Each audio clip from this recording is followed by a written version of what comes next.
আজকে প্রকৃতপক্ষে রায়ের দিনের জন্য দিন ধার্য হয়েছে, সেটি 17 তারিখে, আগামী 17 তারিখে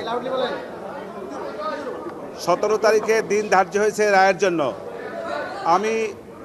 আমার প্রত্যাশা আমার ক্লায়েন্টরা খালাস পাবে, এটা আমি বিশ্বাস করি, আমার প্রত্যাশা এটা।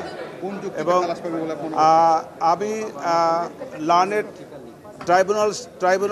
ট্রাইব্যুনালের সকল জাজেসবৃন্দকে আমি ধন্যবাদ জানাই যে তারা অতি কষ্ট করে এই মামলাটা সাক্ষী জবানবন্দি জেরা সমস্ত কিছু সমাপ্ত করেছেন এবং তৎপরবর্তীতে রায়ের জন্য দিন ধার্য করেছেন, এই জন্য তাদেরকে আমার ধন্যবাদ। আর কেন আমি প্রত্যাশা করি সেটা বিভিন্ন সময় আমি বলেছি।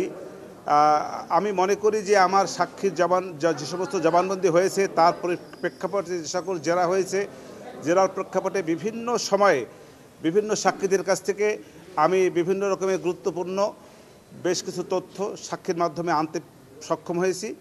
সব কিছু মিলিয়ে দালিলিক সাক্ষ্য সেসব জায়গায় আমি কন্ট্রোভার্সি ক্রিয়েট করার চেষ্টা করেছি এবং বিভিন্ন সময় দালিলিক সাক্ষীর উপরেও কন্ট্রোভার্সি ক্রিয়েট হয়েছে বলে আমি বিশ্বাস করি।